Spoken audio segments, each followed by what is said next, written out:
Hi everybody, my name is John Shepherd, also known as Mr. Shep on Board Game Geek, and today I'm going to be taking a first look at Uwe Rosenberg's brand new game Agricola, All Creatures Big and Small. Agricola, All Creatures Big and Small is pitched as a fast-playing, trimmed-down, two-player adaptation of the popular worker placement classic Agricola, and a lot of the content is going to look very familiar to fans of that game.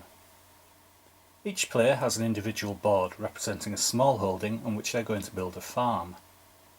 There's a central board which players will send their family members to each round in order to carry out various actions. And there's lots and lots of wooden tokens, nearly 150 of them, representing family members, various building resources, and the different animals that you'll be keeping on your farm. Where All Creatures Big and Small differs from its bigger brother is in its lack of food crops. There's no ploughing and sowing in this game, no wheat, no vegetables, and for that matter, no food. It's purely a game in which you attempt to collect, house and breed animals.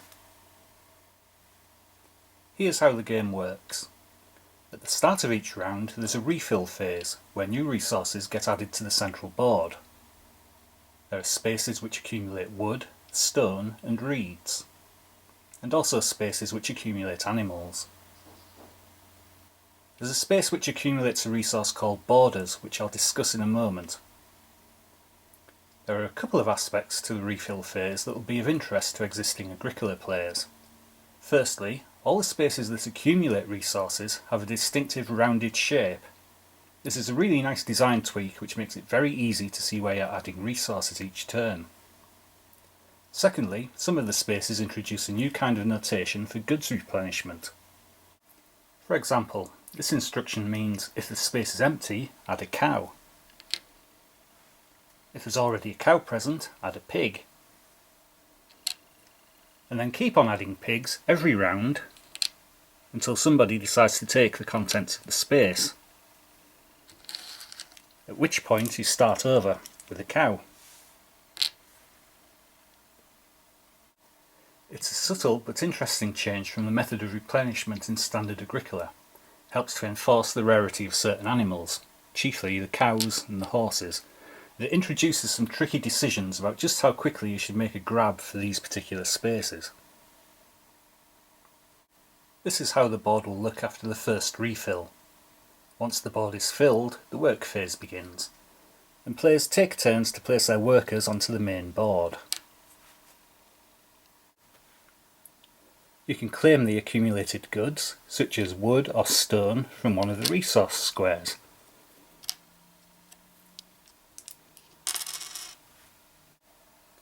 In addition to providing wood, this resource space allows you to become the starting player in the next round. This space lets you take a full set of building materials direct from the supply. And you can also claim animals. However, before you bring the animals home, you're going to need somewhere to keep them. Once you have stone and reeds in your inventory, you can use this space to add a stall to your farm.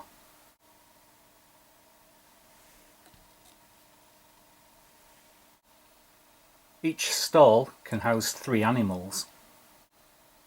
Later on, you can use this space to upgrade a stall into a stable.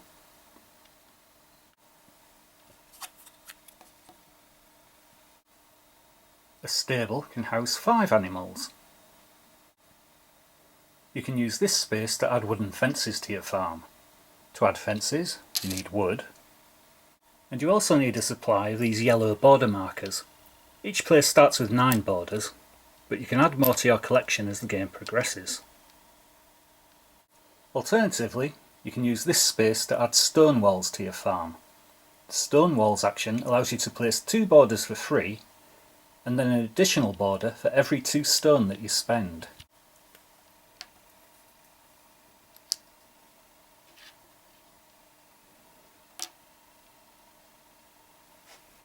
The rules for placing borders are a lot more flexible than in regular Agricola. Firstly, you don't need to completely enclose a pasture during your border building. You'll have to partially build a border and then add more to it later on. Secondly, the buildings on your farm are already encircled by borders of their own. and you're allowed to use these fixed walls to help complete your pastures. This means there's a big strategic element to placing your buildings and maximising your border usage. Border placement is a very important part of All Creatures Big and Small, and one of the aspects that help distinguish it from its parent game. Once you've enclosed a pasture, it can hold 2 animals per square, just like regular Agricola. Now let's return to the main board to look at the other available spaces. This space lets you build feeding troughs. Feeding troughs, which look suspiciously like stables from the regular game, will double the capacity of any pasture or building.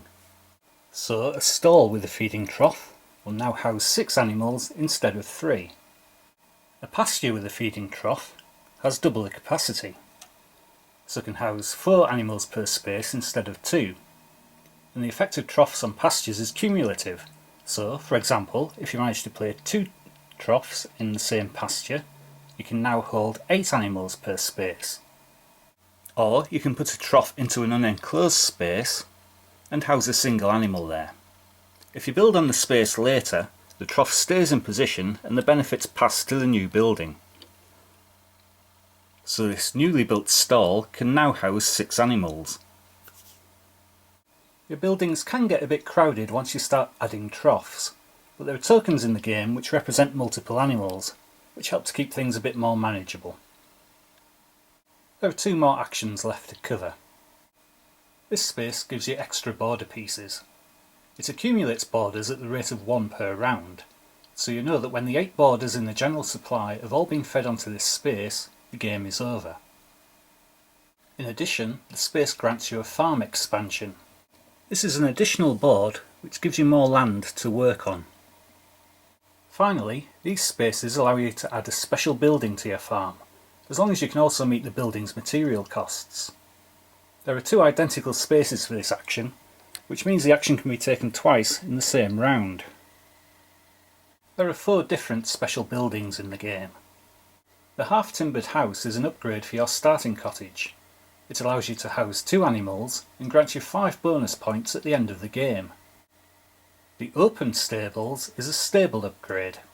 It scores 2 points at the end of the game and allows you to immediately draw a horse or cow from the supply. The storage building grants you bonus points, depending on how many building resources you hold at the end of the game. And finally, the shelter. This building doesn't confer any scoring advantages and can only house a single occupant, but it allows you to draw a bonus animal direct from the supply at the time of building, which can be useful if you need to lay your hands on a particular kind of animal at short notice. Troughs, stalls, land expansions and special buildings are all limited in number. Whoever manages to claim them first gets the benefits. Once every worker has carried out an action, the round ends and the workers return home. The final part of the round is the breeding phase. Standard Agricola rules apply here.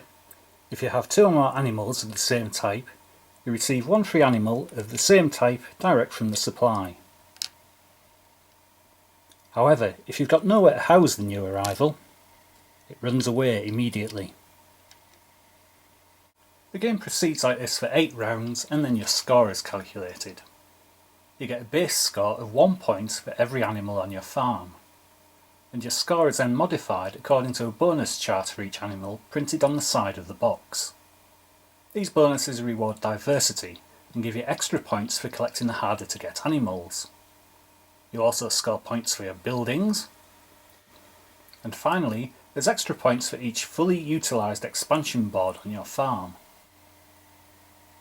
Whoever scores the most points wins, and in the event of a tie, whichever player wasn't the starting player when the game began is declared the winner. After the slightly disappointing component quality of Aura and Labora, All Creatures Big and Small is a strong return to form for Lookout Games. There are lots of wooden components, the game is printed on good quality 2mm board, and everything was very easy to punch out without any kind of tearing. The artwork is great, there's lots of tiny details and no 2 tiles look quite the same. The box is nice and compact, exactly the size it needs to be, with no wasted space. If I have one criticism with the production, it's with the die cut alignment on the building tiles. As you might have already noticed, my building tiles seem to be printed significantly off-centre and, from early feedback on various forums, this seems to be a common problem. However, it's a minor quibble, and you don't really notice the issue when you're playing. The list price for all creatures big and small is around $40 US, 23 euros or 28 UK pounds. In terms of actual street price, I bought my copy for a shade under £22 from boardgameguru.co.uk, and I'm really happy with the content and quality of the game for that price. It's still early days, but Agricola, All Creatures Big and Small seems like a really fun game, and I'm very pleased to have it in my collection. If you do a lot of two-player gaming, I'd strongly recommend you take a look at this title. Thanks for watching, and hopefully you'll see more from me again soon.